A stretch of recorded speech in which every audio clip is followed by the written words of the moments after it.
Halo teman-teman, perkenalkan nama saya Waheni Julta Parinding dari kelas 3C Akuntansi Manajerial. Pada saat ini saya akan membahas bab 7,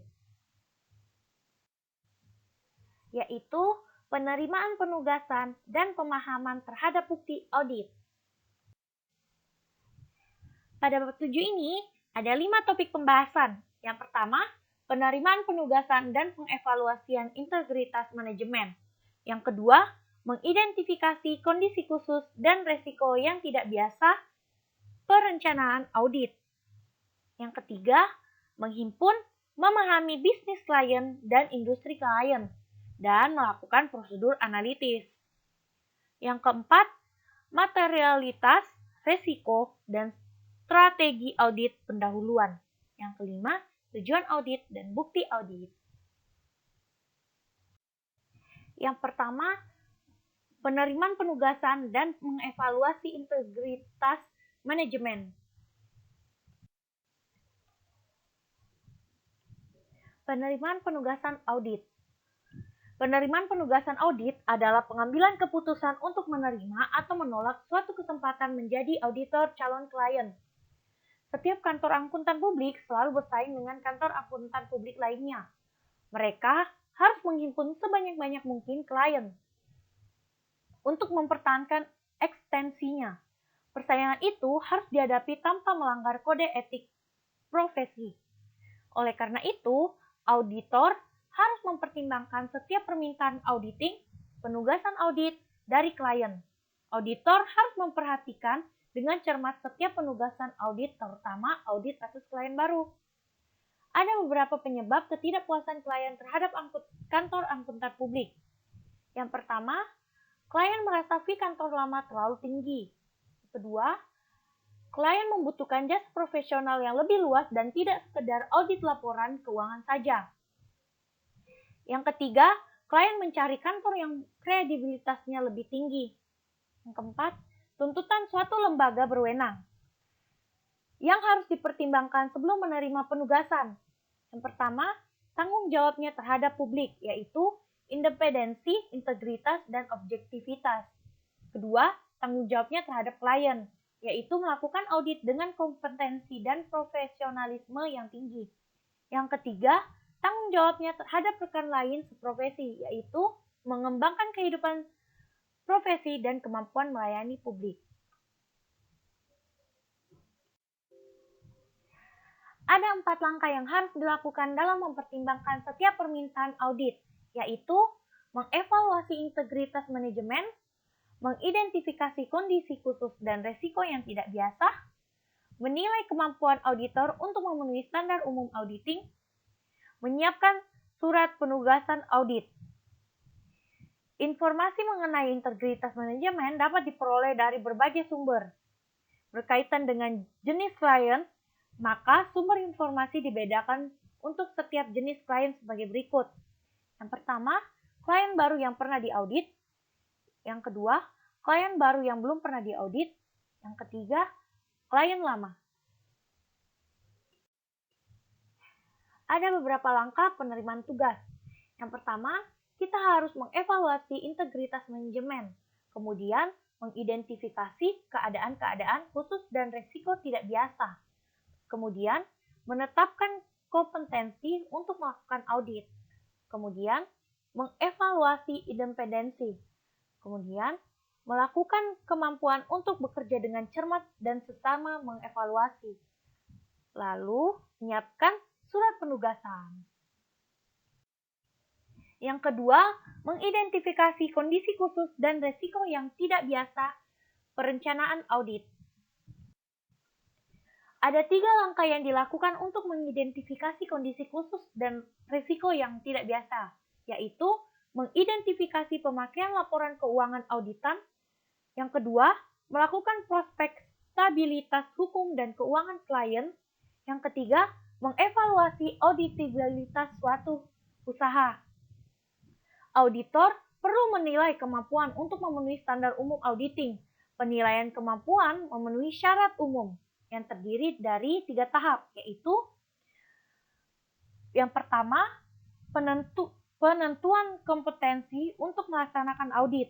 Yang kedua, mengevaluasi independensi. Yang ketiga, penentuan kemampuan melaksanakan audit secara cermat dan seksama. Yang ketiga, menghimpun, memahami bisnis klien dan industri klien, dan melakukan prosedur analitis.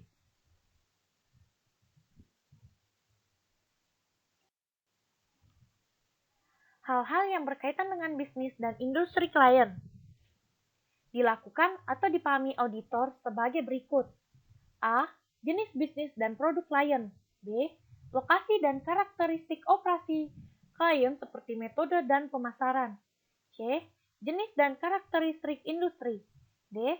Ekstensi, ada dan tidaknya pihak terkait yang mempunyai hubungan erat dengan klien. E.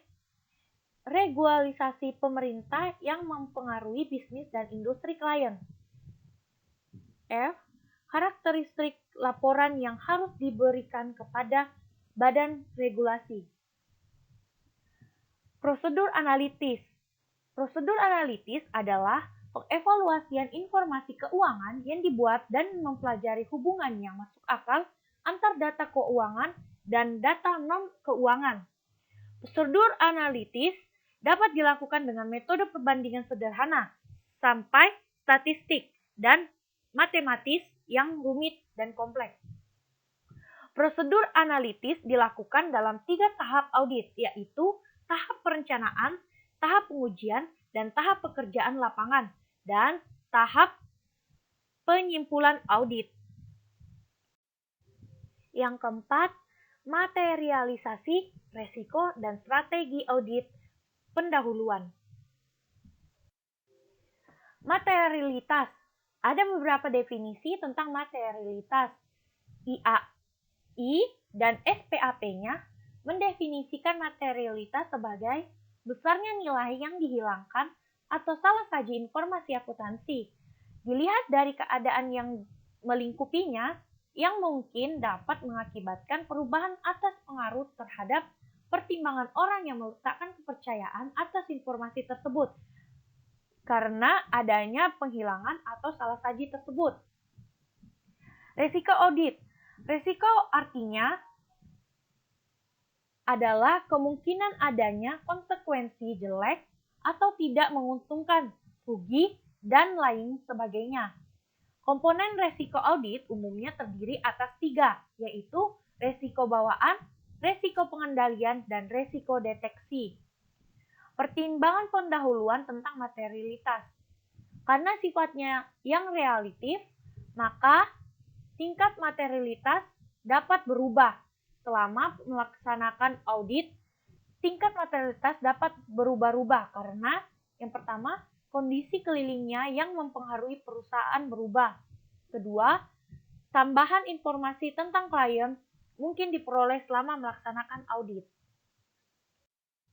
Yang kelima, tujuan audit dan bukti audit. Tujuan audit. Tujuan utama audit adalah untuk memberikan pendapat apakah laporan keuangan tersebut telah disajikan secara wajar dalam semua hal yang material, posisi keuangan dalam hasil usaha serta satuan usaha sesuai dengan prinsip akuntansi yang berlaku umum. Tujuan audit spesifik ditentukan berdasarkan asersi-asersi yang dibuat oleh manajemen yang tercantum dalam laporan keuangan. Asersi-asersi dapat diklasifikasikan sebagai berikut. Ada 6. Yang pertama, keberadaan atau kejadian. Yang kedua, kelengkapan. Yang ketiga, hak dan kewajiban. Yang keempat, penilaian atau pengalokasian. Yang kelima, penyajian dan pengungkapan. Yang keenam, penetapan administrasi. Bukti audit merupakan suatu konsep yang fundamental di dalam audit. Ada 9 jenis bukti audit. Yang pertama, struktur pengendalian intern, bukti fisik, konfirmasi, catatan akuntansi, bukti dokumen, bukti surat pernyataan tertulis, perhitungan kembali sebagai bukti matematis, bukti lisan, bukti analisis, dan perbandingan. Sekian pembahasan dari saya, kurang lebihnya mohon dimaafkan. Terima kasih.